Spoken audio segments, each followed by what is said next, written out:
Good day, everyone, and welcome back to another episode of What the Why with Barbara Ann on RVN Television. If you haven't seen us before, our show features conversations with diverse leaders from all walks of life about why they do what they do and how they figured things out. Maybe you are sick and tired of feeling sick and tired, or you feel stuck and want to get unstuck in your business, job, or life. All of our guests have something in common with you. At some point in their lives, they felt similarly. And today is no exception, although he's definitely the furthest guest I've had so far. Please join me in welcoming Jeremy Nagel, software developer, multipreneur, and founder of Focus Bear. Jeremy describes himself as a neurodivergent software developer turned startup founder who is passionate about helping other neurodivergent people thrive at work. He sold his last startup, Smooth Messenger, to Message Media in 2022 and still works at Message Media as a product manager. His latest startup, Focus Bear, is an executive functioning enhancement system in the form of an app that helps people with ADHD and autism with productivity and work-life balance. Jeremy describes himself as someone who is slightly obsessed with habits. He likes to start each day with a 2.5-hour morning routine, and sometimes surprise his colleagues by riding his elliptical trainer during meetings to keep his energy up. When he's not working on startups, he enjoys cross-country skiing, trail running, and cycling with his wife. Why do I say that Jeremy's joining us from the furthest away? Well, Jeremy's joining us live via Zoom all the way from Australia. I've been looking forward to this conversation for months, so without further ado, please join us in welcoming Jeremy Nagel of Focus Bear to our show. So, round of applause. So, yay! Welcome, Jeremy, welcome. Thanks for having me on. It's a real pleasure. Oh, mine too. So, as you know, after we read the person's bio, everybody wants to know, well, okay, how did you get to the point that you are this multipreneur who's, founded at least your second company? So, what did you, Jeremy, start out wanting to be when you grew up? When I was a kid, I really liked playing computer games. So I, at that stage, wanted to be a computer game programmer. I wanted to build my own games. I didn't really know how to do it, but I remember when I was probably about 8 or 9, there was this opportunity to get a special book in the mail, and I ordered a book about making computer games. And that really, it started the journey for me of learning how to build little games online. And then it turned out that it's quite hard to do a game. I did build a few little ones, but I think what was more in alignment with my career now was actually when I was playing a certain game called RuneScape. I grew bored with having to do all the clicking because in order to, for example, mine rocks or attack chickens, you had to do a lot of clicking everywhere. And I found this community of people who had figured out how to reverse engineer the game by writing code to control your character. So you'd get the little bot to go around clicking on the chickens for you, so I could be gathering feathers while I was sleeping. Wow. And that both led to me learning how to code and also developing an interest in automation in general, which I took into my career. Okay.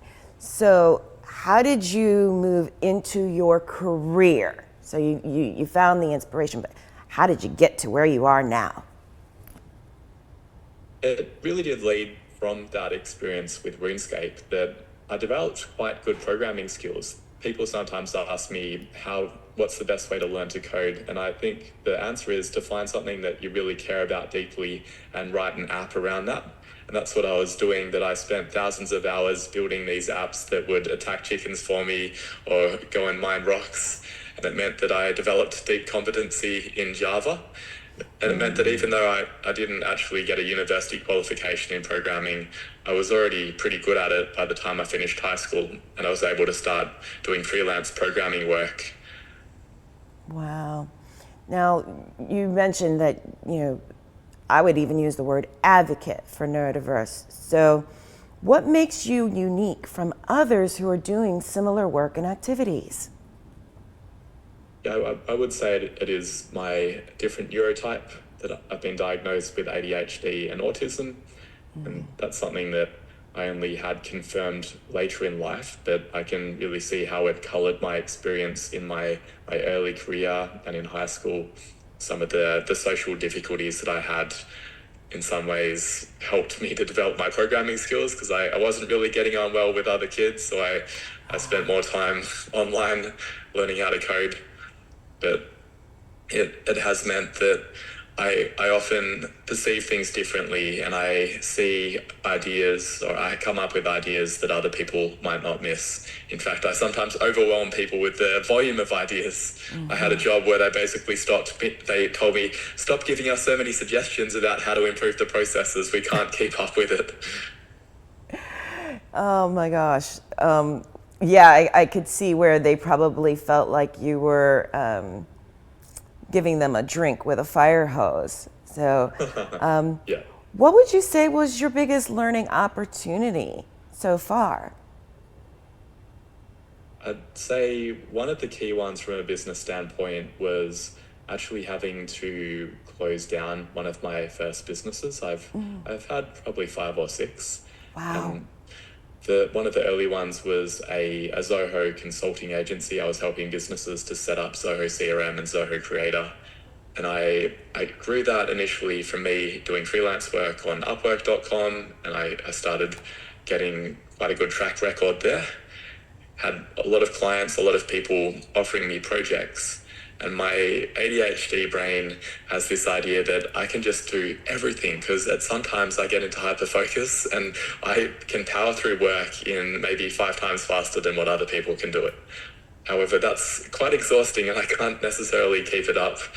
And I started to hire people to help me, but I didn't really learn how to train them correctly or onboard them. So I got into a situation where I had a large and expensive team that weren't really delivering the projects that clients needed us to deliver, and therefore they weren't paying, and I was getting into major cash flow issues, and I ended up incurring about $30,000 in credit card debt, which was a lot for me at the time.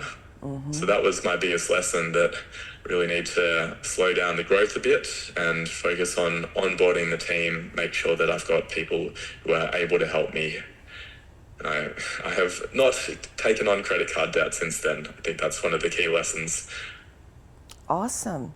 And it's interesting because you just mentioned 6 businesses. How did you find the courage? So many people, especially here in the United States, but around the world, don't have the courage to step out and start their own business the way you did. So how did you find the courage or the drive to go out and start your own businesses?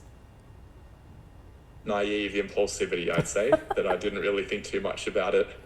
I think the question is more, how do I have the courage to keep going with it when my brain maybe gets tired with a particular type of business? And I think the answer to that is that I've realized I can't do it on my own, that even though I had major challenges with having a team, it also helps so much when I have the right people working with me.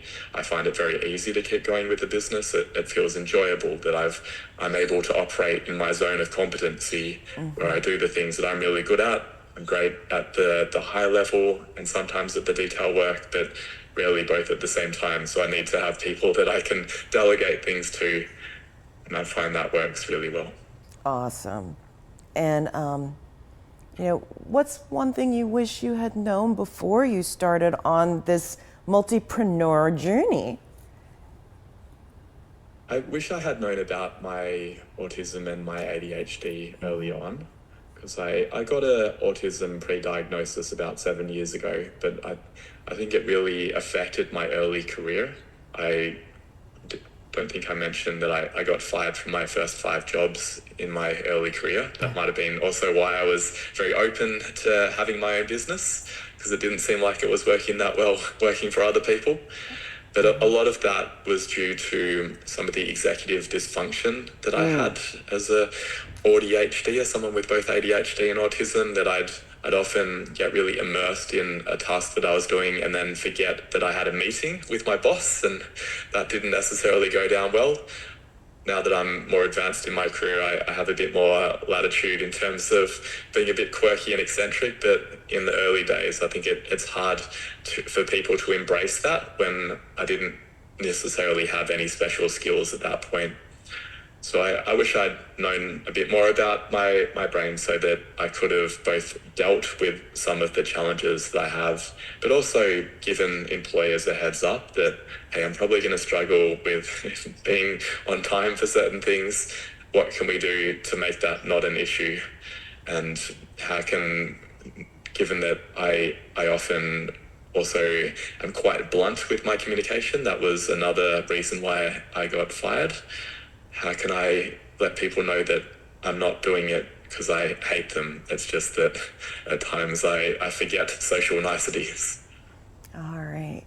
And, now I'm gonna just deviate for a second because one question that I didn't think to ask you that I really do want to ask you, your T-shirt, says it all. And you've actually become an advocate in speaking up for yourself and others like you. Can you tell me, what inspired you to speak out and speak up for people who are neurodivergent?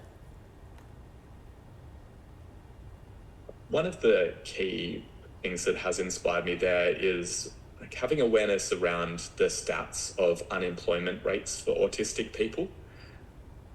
It's quite common for people to have a similar experience to me of maybe getting jobs, maybe not being able to even get a job, not making it through the interview process, because that's often quite difficult for autistic people. The idea of doing it on the fly, answering all these questions, being in a strange environment, there's often not much success in getting through those early stages, and then certainly after that, remaining employed is a real challenge. And I see that as a major loss to the working world, that we've got people who research indicates that when they are in a job, they can be tremendously effective, just like me. Often we have a lot of ideas that can make things better. We can be great at identifying process improvements. Mm-hmm. So I really see there's a lot of talent being left on the table, and that's why I want to advocate for other people so that we can have a working world which is more inclusive. And I'm not saying that we should 100% hire neurodivergent people. I think we need a mixture. The neurodiversity that exists in broader society, where we've got maybe 20% of people who are neurodivergent, I think we should look to have that ratio in our workforce as well, instead of it's probably more like 8% who are employed neurodivergent people. Believe it or not, it's time for us to take a mid-show break. So for all of our viewers, please come back after this brief message from our sponsors for more with Jeremy Nagel of Focus Bear and What the Why with Barbara Ann on RVN Television.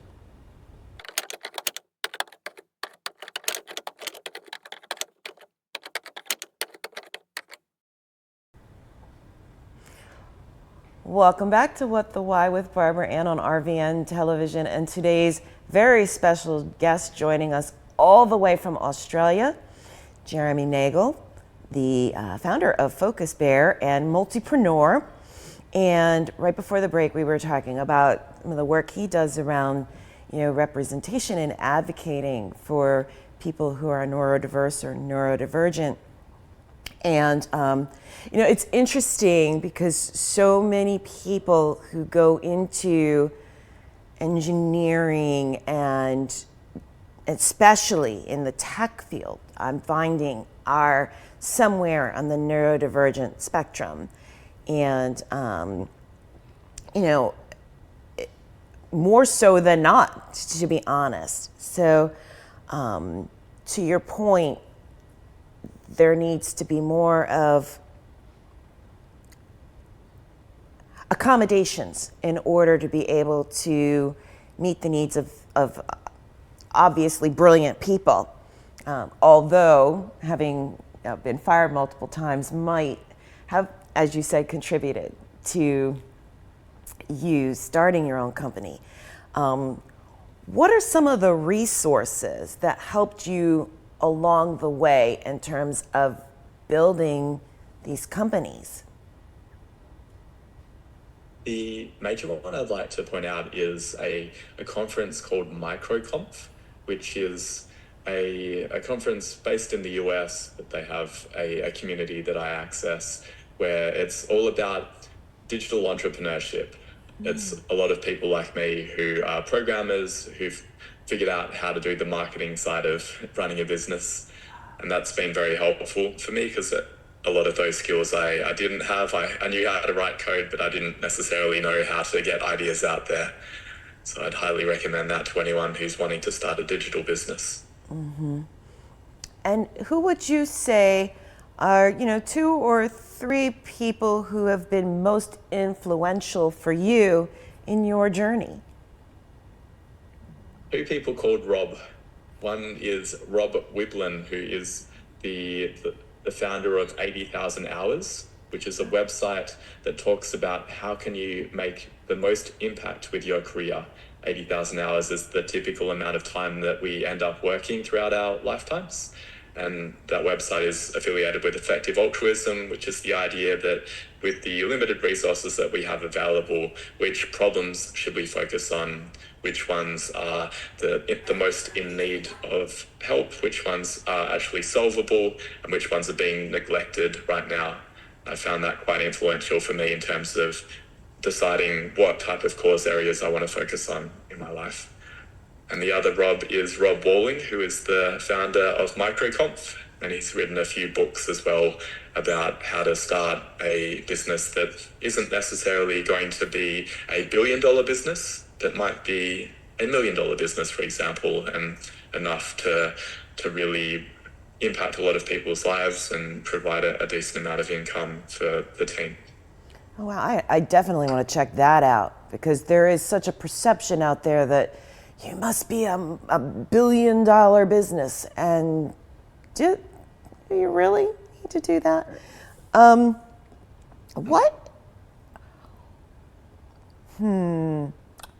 me figure out what question I would like to ask. What do you hope for in the future in terms of however you interpret that question? Yeah, it's a broad question. I could interpret it on a macro level, thinking about what I'm hoping for. I'd love there to be a world where we don't have as much poverty, that we have more peace. It feels like there's a lot of world conflict going on right now. Yeah. And also I'm a big advocate for dealing with climate change and taking some action there. So that's what I'd like at a macro level. And I think that flows down to my personal life as well, that I'd like to have a peaceful life and not to have too much conflict with my colleagues and with my wife and people around me, to have a lot of harmony and generally to have good health. I'm at the moment trying to get into a lot of ocean swimming, and I find that's something that gives me a lot of peace and a lot of joy from doing that. So I'd hope to one day be able to swim maybe 4 kilometers. Right now I can swim about 1 kilometer. Wow, wow. That's maybe 2.5 miles of swimming. Yeah, no, and my mind immediately went to all of the Animal Planet shows that we see here about the sharks in Australia. So I was like, oh my gosh, that's such a brave thing to want to do. I live in a part of Australia that doesn't have many sharks, thankfully, but we do have some jellyfish from time to time. I have to wear a special stinger suit so I don't get stung. You know, I never thought about the fact that there would be a need for a stinger suit. That's really interesting. If you were the one doing the interview, what question would you have asked yourself that I didn't?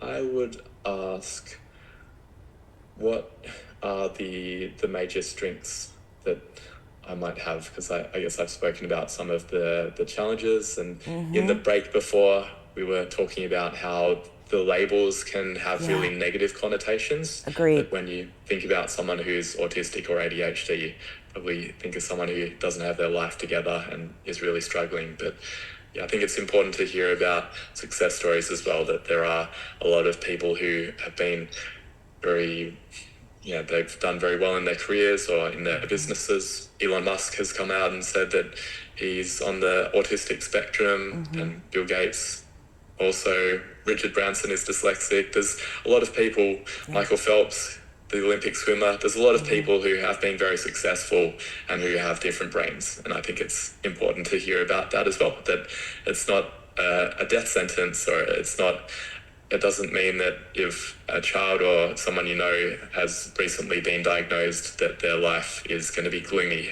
that there are a lot of potential positive things that will come out of it as well. Agreed. Thank you. Because yes, so a friend of mine who is also a coach client has a very important role in the federal government for equal opportunity housing, and she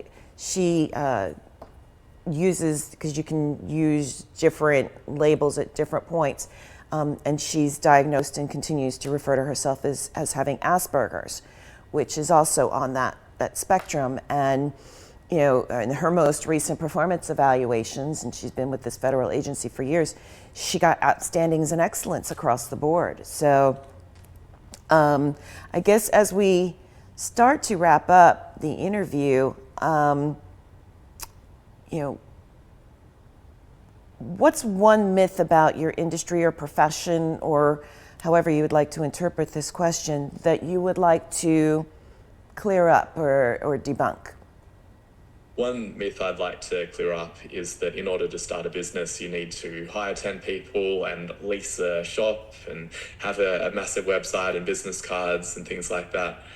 I really love another resource called The Lean Startup, which is a book by Eric Ries. Yes. And he talks about how in order to start a business, all you need to do is potentially just talk to 10 people and ask them what problems they have. And it may be that in order to solve their problems, you can do it in a really low-tech way.